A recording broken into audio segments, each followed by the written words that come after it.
Após a expulsão do Éden, Adão e Eva caminharam por um mundo silencioso, ferido e seco. As árvores já não sussurravam vida como antes, e a terra parecia resistir ao toque humano. Ainda assim, mesmo fora do paraíso, Eva deu à luz. E esse nascimento foi como um facho de luz em meio às trevas. Ela chamou o menino de Caim, dizendo: "Com o auxílio do Senhor, tive um filho homem." Gênesis 4:1. E Caim cresceu sob o peso de uma promessa não dita. Talvez ele fosse o escolhido para restaurar o que foi perdido. Os olhos de Eva brilhavam ao olhar para o primogênito. Seu nome significava possessão ou adquirido, como se ele fosse a chave de volta ao favor divino. Logo depois veio seu irmão Abel, mais silencioso, mais introspectivo, pastor de ovelhas. Caim, por outro lado, se conectava com a terra, a mesma terra que Deus havia amaldiçoado. Ele se tornou lavrador, suando sob o sol impiedoso e enfrentando os espinhos da maldição. A convivência entre os dois irmãos era marcada pela diferença. Enquanto Abel parecia leve, sereno e andava com Deus, Caim era intenso, trabalhador e ambicioso. Talvez ele se sentisse injustiçado por ter de batalhar com uma terra ingrata, enquanto o irmão apenas pastoreava. O tempo passou e chegou o momento de oferecer sacrifícios a Deus. Abel levou das primícias do seu rebanho, gordas, vivas, com cheiro de vida. Caim, por sua vez, trouxe os frutos da terra. Mas Deus rejeitou sua oferta e ali algo se quebrou dentro dele. O brilho de esperança que Eva via em seu filho começou a escurecer. "Por que andas irado?" perguntou o Senhor. "Se procederes bem, não é certo que serás aceito, mas se não procederes bem, o pecado jaz à porta. O seu desejo será contra ti, mas cumpre a ti dominá-lo." Gênesis 4, 6, 7. Essas palavras ecoaram na mente de Caim como um alerta, mas em vez de dominá-lo, o pecado começou a encontrar morada. A recusa de Deus ainda queimava no peito de Caim como brasas vivas. Não havia voz audível, não houve trovões nem castigo imediato, apenas o silêncio, e talvez isso tenha sido pior. O olhar de Deus, que antes representava a aceitação, agora se voltava para Abel, e isso era insuportável. Caim se sentia invisível, descartado, humilhado diante do próprio irmão. Por dentro, ele tentava racionalizar. "Minha oferta foi fruto do meu trabalho, do meu suor", pensava. Mas a raiz do problema não estava nos frutos da terra, e sim no coração que os ofertava. Abel deu a Deus o melhor, com fé, com reverência.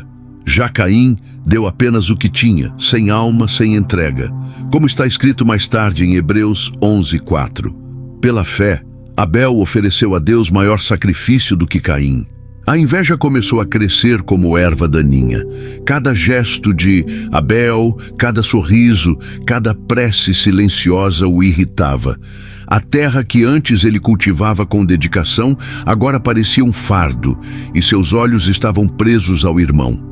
Caim passou a observar os movimentos de Abel com obsessão silenciosa. A oferta rejeitada havia se tornado uma ferida aberta, não apenas contra Deus, mas contra aquele que, aos seus olhos, havia roubado o favor divino. Um dia, Caim chamou Abel ao campo. O lugar era isolado, cercado por pedras, longe dos olhos dos pais.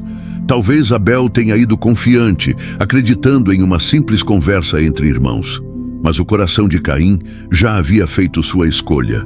Ele ignorou o alerta de Deus, sufocou qualquer traço de arrependimento e cedeu ao impulso mais sombrio da humanidade. E ali, naquele campo silencioso, o sangue de Abel foi derramado sobre a terra que Caim cultivava. Agora havia recebido seu primeiro sangue humano. E ela gritou. O campo onde Abel tombou ficou em silêncio, mas o céu ouviu. Não havia testemunhas humanas, mas Deus viu, e foi Ele quem confrontou Caim com uma pergunta cortante como uma lâmina. Onde está Abel, teu irmão? Gênesis 4:9.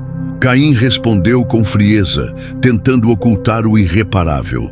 Não sei, sou eu o guardador do meu irmão? Mas já era tarde. A terra havia sido manchada com o sangue do justo, e esse sangue agora clamava aos céus por justiça. A voz do sangue do teu irmão clama a mim desde a terra. Nesse momento, Caim descobriu algo ainda mais aterrador que o peso do crime, a condenação divina. Deus não apenas revelou o assassinato, mas também declarou a maldição. A terra, que antes produzia alimento sob o trabalho de Caim, agora seria ingrata, infértil, dura. Quando lavrares a terra, não te dará mais a sua força, fugitivo e errante serás na terra. A máscara caiu. A arrogância de Caim se transformou em desespero.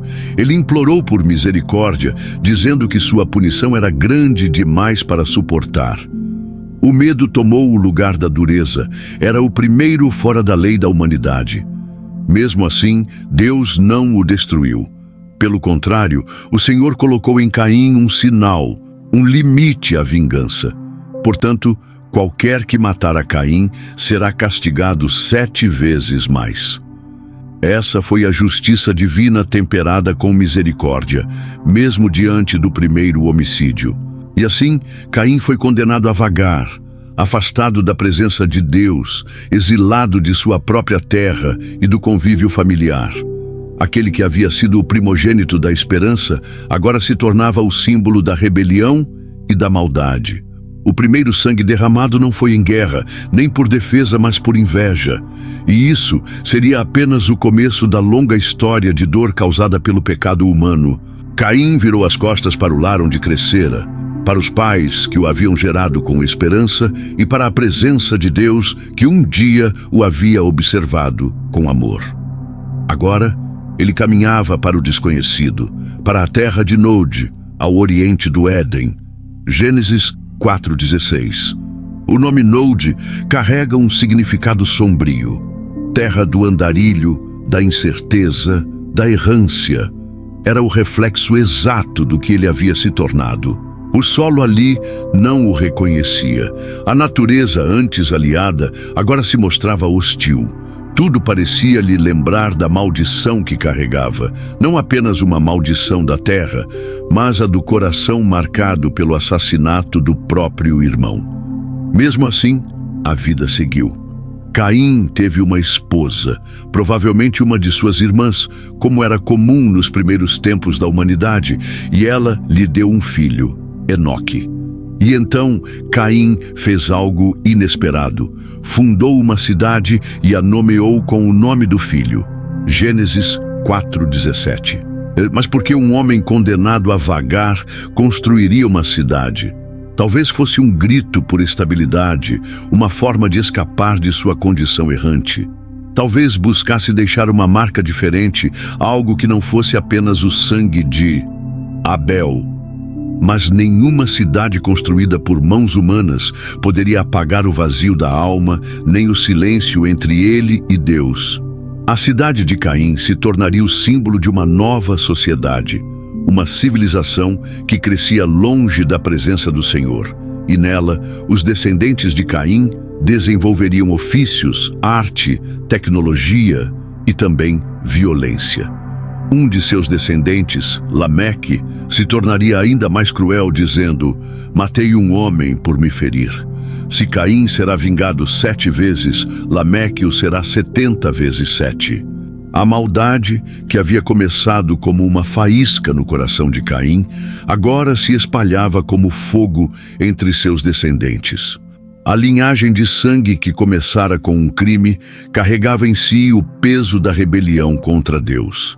E o mundo, pouco a pouco, se afastava do seu Criador. Caim desapareceu nas brumas da história, mas seu nome jamais foi esquecido. Ele se tornou o primeiro marco da maldade humana, o protótipo do que acontece quando o pecado é alimentado e o coração se endurece. A Bíblia nunca o chama de arrependido, apenas de exilado, errante e marcado. O sinal de Caim se tornou uma expressão que ecoa até hoje, simbolizando a consequência visível de um erro profundo. Mas mais do que uma marca no corpo, Caim carregava o peso de um espírito ferido, desconectado de Deus, incapaz de reverter o mal que causou. O crime que ele cometeu não foi apenas contra Abel. Foi contra a criação de Deus, contra o plano de fraternidade entre irmãos, contra a santidade da vida. E esse rompimento abriu caminho para séculos de violência, injustiça e sangue derramado entre seres humanos. A maldade, que havia começado como uma faísca no coração de Caim, agora se espalhava como fogo entre seus descendentes. A linhagem de sangue que começara com um crime carregava em si o peso da rebelião contra Deus. E o mundo, pouco a pouco, se afastava do seu Criador. Mas no meio do caos, Deus não desistiu da humanidade. Adão e Eva tiveram outro filho, Sete, e por meio dele nasceu uma nova linhagem. Aos homens começou a invocar o nome do Senhor. A história de Caim nos lembra que Deus vê tudo, que ele confronta, corrige, mas também oferece oportunidade de recomeço, mesmo aos que erram profundamente. Caim foi o primeiro assassino, mas não foi o último. Seu legado permanece como um alerta, um lembrete de que o mal começa pequeno, silencioso, disfarçado, mas se não for vencido, destrói vidas e afasta o homem de Deus. A história de Caim é, no fundo, um espelho. E a pergunta que fica é: o que faremos quando o pecado bater à porta do nosso coração? Se gostou da história de Caim, não se esqueça de curtir, compartilhar e se inscrever no canal para mais conteúdos como este. Fiquem com Deus.